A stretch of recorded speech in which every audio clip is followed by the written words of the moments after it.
We live in an age where technology constantly seeks to offer more personalized and private decentralized services. The very essence of our identity is moving towards an on-chain system, presenting numerous challenges and opportunities. So in our digitally driven world, where the boundaries between the physical and the virtual world are being blurred, we see the XRP Ledger's role in this DID movement to be paramount. So joining me today, like I said, we have 4 experts in the field of decentralized identity who are shaping the narrative both in theory and in practice. We have Julio Santos, like I said. We've got Aaron, Anchal, and Julian. And let's go for introductions. Julio first. Sure. Thank you, Jess. So I'm Julio, CTO and co-founder of Fractal ID. And over the past 5-6 years, we've helped hundreds of companies with identity verification, all of them in the blockchain space. And we've learned a ton, because this space is very particular, and it has very particular needs in terms of ethos, in terms of compliance, in terms of user base. And that's what's always informed what we built. And we're now launching the IDOS, which is a protocol for a self-sovereign data management, and it's the culmination of everything that we've been learning all these years. So I'm very happy to be here, very happy to be in this panel. Great. Thank you, Jess. Welcome. Aaron. Hey, I'm Aaron Slobe from the And Company, co-founder. And is a digital identity, obviously, and once you have one, you can begin to connect to anything. So connect to people, connect to places, connect to blockchains, websites, whatever. I started thinking about this problem a long time ago. I started a social network in 2004. That didn't work out so well, but apparently another network that started in 2004 did pretty well for themselves. Jury's out on how that did for the world. So I set that problem aside for a while, and then in 2017 started thinking about digital identity again. Met up with my co-founder, Dan Carroll, and we started this company. It was originally called Diem, D-I-E-M. We got a trademark for that, fortunately, and we also filed a long-shot trademark for the ampersand symbol itself, thinking there's no way we're going to get this. Fast forward to 2020, we're chipping away at the problem little by little. We get the trademark for the ampersand symbol. We have a trademark for a single character that's on numerous keyboards throughout the world. We're like, that's the thing, right? Like, literally a single character that connects you to things. Like, that's our brand. We're doing it. So we start switching everything over. And sometimes you get lucky. Another cryptocurrency needed a trademark for Diem. And so that helped accelerate everything we did from 2020 on. We're continuing to accelerate, and we're excited to start to share some of that with you all and with the world over the coming months. Thank you, Aaron. Anchal. Well, hello, everyone. I'm Anchal Malhotra, and I lead the RippleX research team. Our R&D efforts primarily focus on 2 main areas. First and foremost, we are committed to enable XRP Ledger with cutting-edge primitives and features to empower our developers community to be able to build innovative applications on it. So some of the initiatives along those lines are the native support for NFTs, the upcoming automated market maker feature, and the most recent and the topic of today's discussion, that is the DID proposal on the XRP Ledger. So the primary focus is to not just add another feature on the ledger, but actually address an existing gap that the existing solutions do not really provide right now. And the second area of focus is that we leverage advanced cryptographic primitives such as MPC, threshold cryptography, and zero-knowledge proofs to improve on the scalability, interoperability, and privacy aspects of XRP Ledger.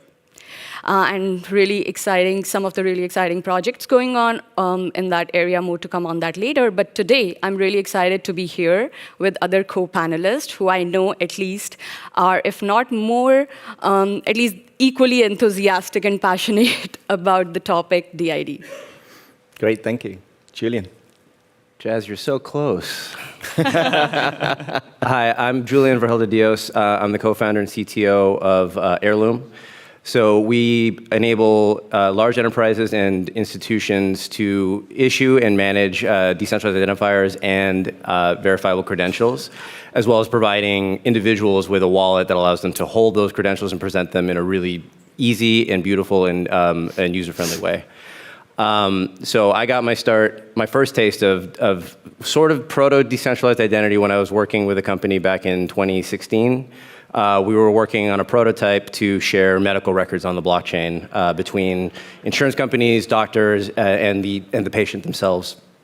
And we kept running into this problem of how do you manage the access control and specifically the identity information that is shared amongst these parties. And we kept landing on a really unsatisfying compromise, which was like, it just has to live on a centralized server. So fast forward through one startup that I founded and then wrapped up back in 2021, I sort of jumped back into this world because of the NFT mania that was happening. I was like, oh, this is interesting. But then I noticed that the identity problem still hadn't really been solved. And that's where me and my co-founder, Nick, we decided, okay, let's look into the identity problem again. And we started to see like, oh, there's been a whole leap forward in terms of how do you actually think about a decentralized identity? What are the protocols you need? What are the data models that you need? All that stuff had been worked on over the ensuing 5 or 6 years that I've been away from the crypto space. And it just seemed like a really interesting place to go to. So then I decided that was the topic that that was the focus that we wanted to take with Heirloom. Great. Thanks, Julian. Welcome back. All right, let's start with the basics. So imagine a world where your digital identity is completely under your control, free from centralized authorities and institutions that dictate where and how your information is stored. So that's the promise of decentralized identity. So instead of relying on third parties, DIDs are like unique digital passports that you alone control thanks to the power of the blockchain technology. They're stored in a special digital wallet, and while they're connected to your personal details, those specifics are kept separate and private to you only. This is more than just a technology trend. It's a revolutionary step towards a future where each individual has true ownership of their online identity. So, to kick it off, Anshul, let's start with you.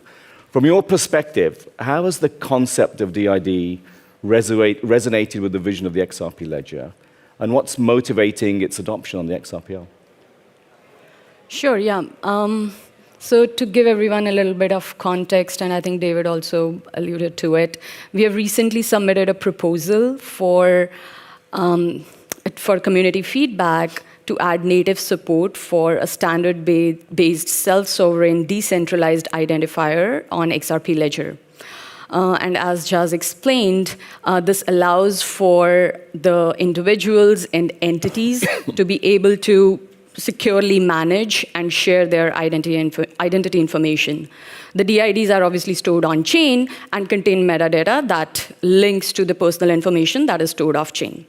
Now, to answer your question, in my viewpoint, the concept of DIDs, it resonates very well with the XRP Ledger's overarching vision of enabling an inclusive platform for fast, secure, and reliable cross-border transactions.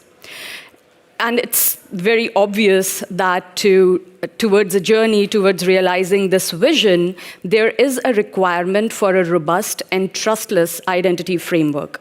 And DIDs provide exactly that. And on top of that, DIDs, the concept of DIDs, the core ethos of DIDs, that is to enable decentralization, interoperability, users' control over data, portability, security, privacy, everything aligns perfectly with the XRP Ledger's core principles. So there's a perfect synergy between, using DIDs, the standard DID, for implementing a robust identity framework to enhance and complement the applications that XRP Ledger excels at.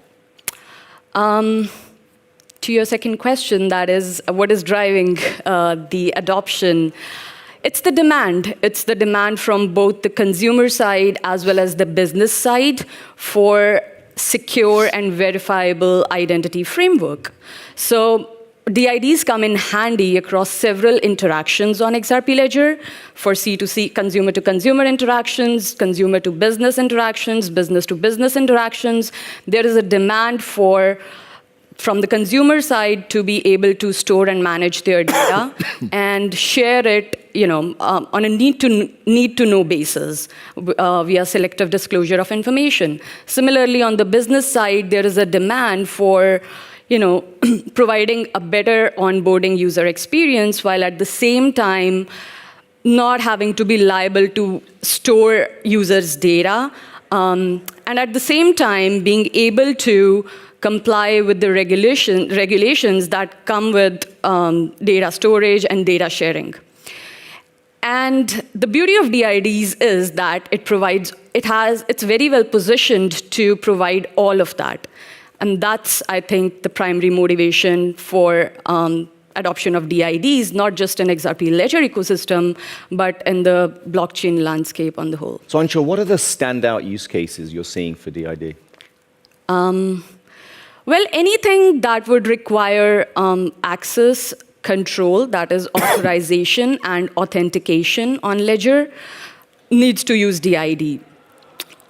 Specific use cases would include verified payments, for instance, other DeFi applications, automated market maker, permissioned pools. You can think about participating in compliant and regulated pools, and more broadly, decentralized exchange. So I think anything that would require authentication and authorization would DIDs make a perfect use case for that. Great. All right. So let's drive into some of the projects that are building DID right now. So Giulio, tell us some of the use cases that Fractal ID are jumping into and some of the advantages you're seeing for DID. Yeah, sure. So I'll just start with something which is what we are building is particularly interesting to me and relevant for a very, very specific reason, which is we're an identity verification company. And that means that we started our work by first mastering the boring work of identity verification. And we've been doing this for a long time, and we've learned a lot in that process. And I'm convinced that the fact that this is what we mastered first is why we're not now in this ever-expanding graveyard of decentralized identity projects that never actually went anywhere, because they might have had great UX, they might have had great technological foundations, and have been built with amazing intentions, but they were deserts, because nobody verifies identities. Identity verification is messy, and regulatory compliance is messy, and user support is fucking messy. But somebody has to do it. We did it. We got good. And that is why what we build actually has usage and adoption for a change. I think that based on, I'm an engineer, so for me everything is about trade-offs. And I've learned a lot of those trade-offs by serving hundreds of companies with their actual needs in the market of identity verification, rather than building a pie in the sky that I think looks great, doesn't actually map to market needs. So why is our platform, why am I proud of it? And for users, that is because it's self-sovereign. Your keys, your coins, your keys, your data. That is how it works. Your profile in the IDOS is what you want it to be. You edit it, you created it, you delete it, you share what you want with who you want for however long you want, and that's entirely under your control. There's nothing I can do or anybody else can do about that. You don't need to carry around an extra tool like a data wallet. Your data is online and available if you want to share it to somebody else. And for dApps, we encourage them very strongly with new mechanisms to never copy data. Instead, they can get an access grant to get access to this data in the future, even if the user is offline. And what that means is that we don't replicate honeypots everywhere. And the best part of all this, and of course it's rich coming from me, I suppose, but this is not a Fractal ID project. This is something that we're building with a bunch of other partners in the space, like Near, like Gnosis, and like Quill, like Aleph Zero. And we're building this because the space needs a common good, a chain-agnostic way to properly manage decentralized identities and respect the folks that use your applications. And so I think that it's really about actually having experience with how people in the real world consume verifiable identities and catering to that rather than hoping they come. Great. Thank you for that. Julian, let's go over to you. Now, Heirloom has recently come out of stealth mode, and I understand you sort of mentioned a little bit early that you're venturing into the educational sector and with a very fresh perspective on DID there. Tell us more of what you're doing and really highlight some of these applications for DID within this context. Sure. Yeah, to Julio's point of not building things that people don't actually find use in, we dove into the education space specifically because it's an interesting microcosm of just the rest of the world, right? You have, if you imagine your life as a college student when you first arrive, you're issued a student ID, you're provisioned access to buildings, you're provisioned access to digital services on campus, you start getting grades, you start getting accolades. These are all things that roughly map to decentralized identifiers and verifiable credentials. And so the very first obvious one that we went for, this is the first thing that you'll read in the W3C spec for verifiable credentials, is the degree. So it's a thing that the university says, Julio completed his bachelor's in computer science in the year, I'm not going to assume what year you graduated, and that's an attestation from one entity to say something about another entity, called a claim. But what was fun about when we started approaching universities about this was not only did we find that the degree was an interesting project in itself, but then we started finding all these different little pockets that the university found, oh, we can use decentralized identifiers and verifiable credentials for blank. Some, like the three main ones that I find interesting are, that we've had traction in, are student clubs. So our first customer is the University of Southern California. And they have this rocketry club. It's a student-led group. They do projects together, but it's also very prestigious in that if you're applying for a job after you've completed your degree, like say at SpaceX or some other aeronautical company, you get a spotlight put on you if you're able to say, I was part of that rocketry club. So we've been working with these clubs to issue memberships, to drive engagement on their communication channels, things like Discord. You can provision secure access to things like a Discord using our credentials. So that's the clubs. Next is actually the student ID itself. That one's actually really interesting because it's sort of like a daily use one. So we're working with the university right now to figure out how can we use the verifiable credential as basically your key to get into your email, to get into they use this software called Blackboard to manage all their documents for classes, where they get their grades and everything. How do you manage access to that using a verifiable credential? And then finally, the last one that we think is actually where we've been seeing the most traction lately is actually events. So in the United States, universities have sporting events. I know that's not really a common thing here in Europe, but in the US, it's huge. So you have American football games, basketball games. And what they're interested in there is actually so there's all kinds of stuff that's really obvious, like ticketing. You can use a verifiable credential for a ticket. But then they want to drive sort of fan engagement with those credentials as well. So it's like if you've attended a basketball game, then maybe you might be interested in attending a football game and getting a discount. You can use that verifiable credential to then transfer over and get a discount or something like that. And then conferences is the other one that's been interesting. So there's a bunch of university-led conferences where we've been running ticketing, we've been running access to communication channels again in Discord. That's another huge one that we've been seeing. And actually we were really excited to maybe do Apex this year, but we really need XLS40D for that to happen. But so yeah, we're excited there. But yeah, that's sort of in a nutshell what we've been seeing at the university space. So as you were talking, then I was thinking about like beyond the campus. Yeah. Going out into the real world. Yeah. How do you see DID really reshaping the area of consumer trust and corporate branding? So the biggest one that I see there, we always quote this funny stat that on LinkedIn, there are more Harvard graduates than have actually graduated from Harvard. So that's one huge area that we think that we can help, because universities have a brand. If your brand gets diluted by people misusing your name online, it dilutes your ability to say that like we're a prestigious institution.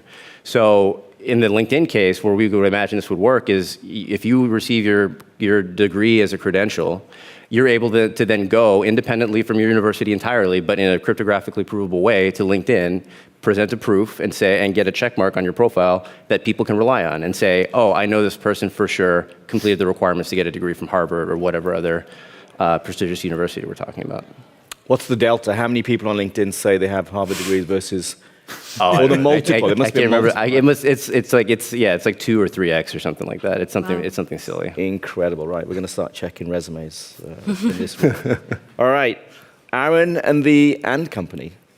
It's interesting. You guys are merging and tags and NFTs to empower users with ownership and control over their identities. Fascinating convergence from both the perspective of identity management and practical applications of NFTs and tokenization. So can you elaborate on your vision and the advantages that you guys offer both users and developers? Sure. Yeah, so and is a digital identity, and tag is a universal handle to that identity.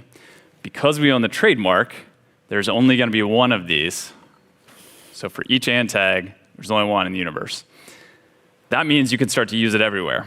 Social profiles, wallets, your email signature. You can write it on a piece of paper, take our app and scan it, and there's your profile, and people can connect with you that way. So these and tags are starting to become really powerful. So if you see on the slide over here, my name, that's not a typo. That's actually my and tag. You can search that, and it's already ranking #1 in Google. So that's going to become pretty powerful once you have one of these. And we have kind of 2 flavors of and tags. So the one you see there is a universal and tag. Those are free. There's a wait list for those right now.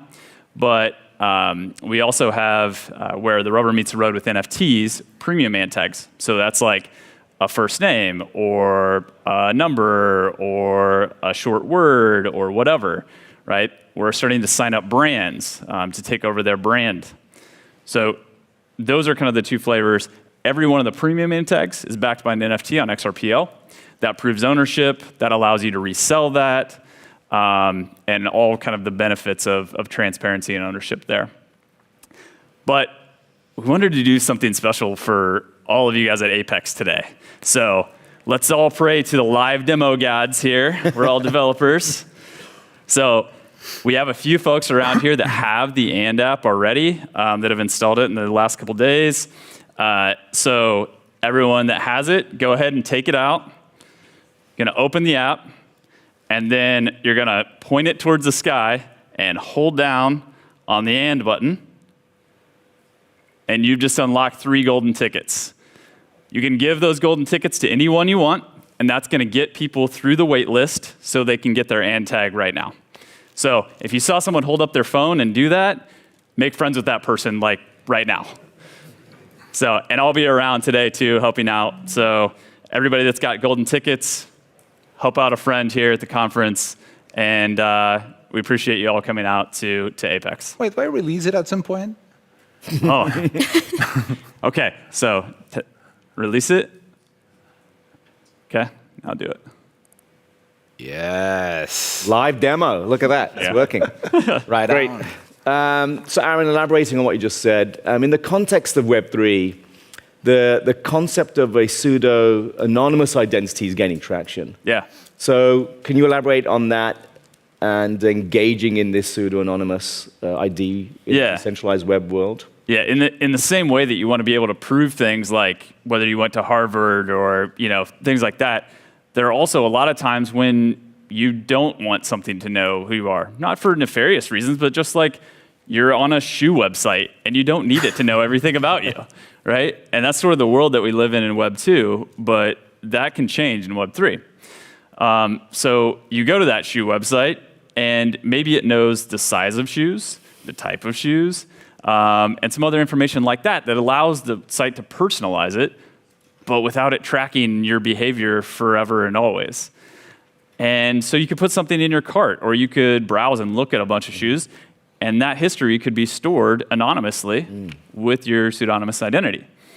You could be doing that on your laptop, and then later you're on your phone, that same pair of shoes is still in your cart, but they still don't know who you are until you want to be known. You tap one thing, now you're known, you can buy the shoes, transact, get it delivered to your house, all of that. So there are a ton of cases like that where you can apply pseudonymous identity that allow you to be more private in the world, but also have things be personalized to you without it knowing who you are. Great. Interesting use case. Thank you. Anshul, back to you. You looked surprised then. You were surprised. I was not hoping for another question.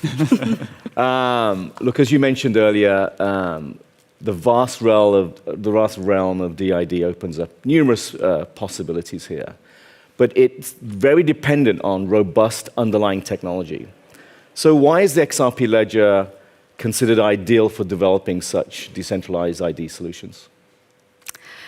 Sure. So I think we would all agree that the underlying robust and secure architecture of XRP Ledger and the time-tested network stability and a very dedicated community who's continually working on making improvements to the technology to make sure that the ledger can support more and more use cases provides perfect ground for DID implementations.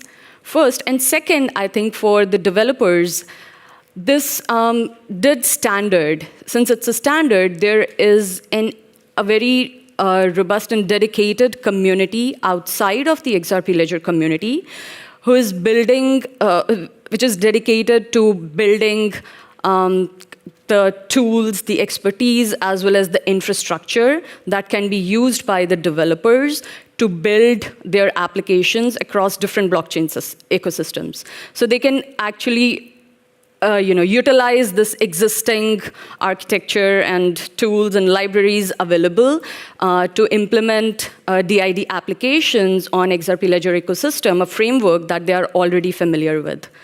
So I think it's beneficial for the developers community, both from the perspective of XRP Ledger's robustness, as well as the tools and libraries available for DID implementation to build on XRP Ledger. Great. And there's a growing interest in integrating DIDs to enhance security and privacy. So for developers working in this space, what unique opportunities should they anticipate when constructing DIDs on the ledger? I think it pretty much overlaps with my answers earlier. There's a perfect synergy between the concepts and the things that DID is very well poised to accomplish. That is the security and privacy, integrating security and privacy in applications, and the ethos of XRP Ledger, which is to provide decentralization and to provide use cases such as financial applications, payments, tokenization, all of that. So for the developers, I think there is a unique opportunity to build all the innovative applications that require authorization and authentication using DIDs, utilizing all the tools that are available out there for this interoperable DID standard, as well as the robust underlying XRP Ledger technology. So the core use cases of XRP Ledger that the XRP Ledger has always excelled at is also complemented and enhanced by this, this new feature, DID. Great, thank you. All right, before we start hearing the Oscar music and we get pulled off stage, we've got about 5 minutes. So each of you in one sentence, summarize your thoughts on the potential of DIDs in the digital landscape over the next 5 to 10 years. And Julia, we'll start with you. Oh, great. I mean, obviously I would say that, but I think we're at a pivotal moment now with decentralized identity. And that is because, like, most of our interactions have already moved online. That's the world that we live in now.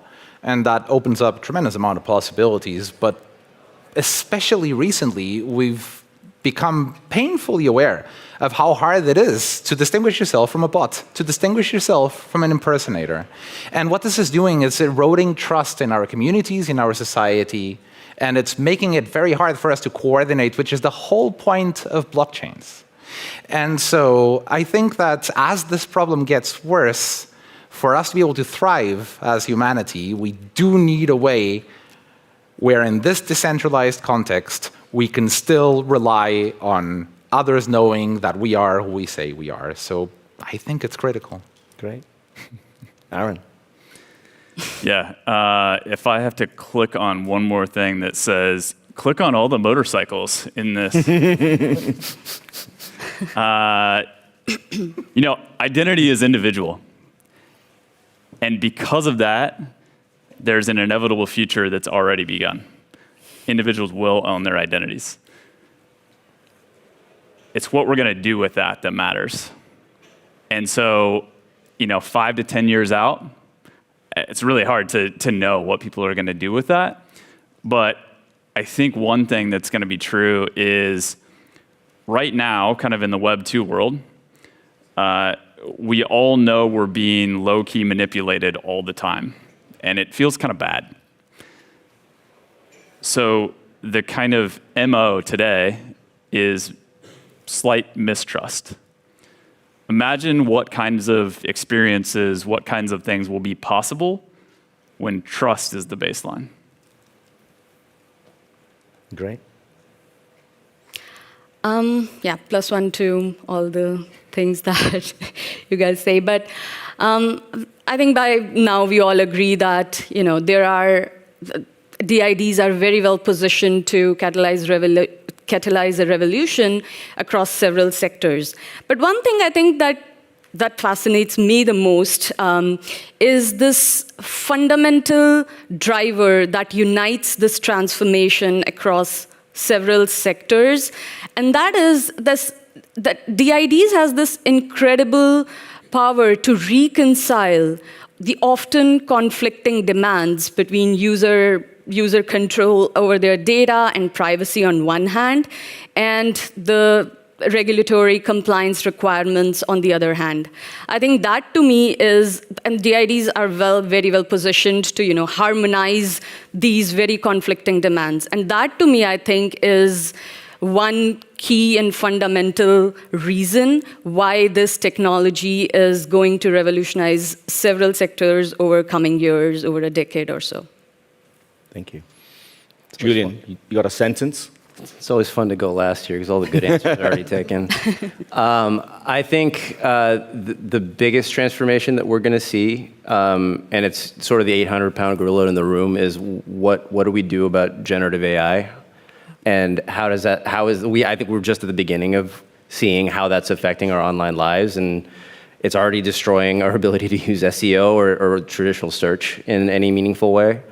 So I think specifically decentralized identity is going to be very, very, very important in to Julio's point, in sort of distinguishing who is a bot, who is not, who is your authentic self online.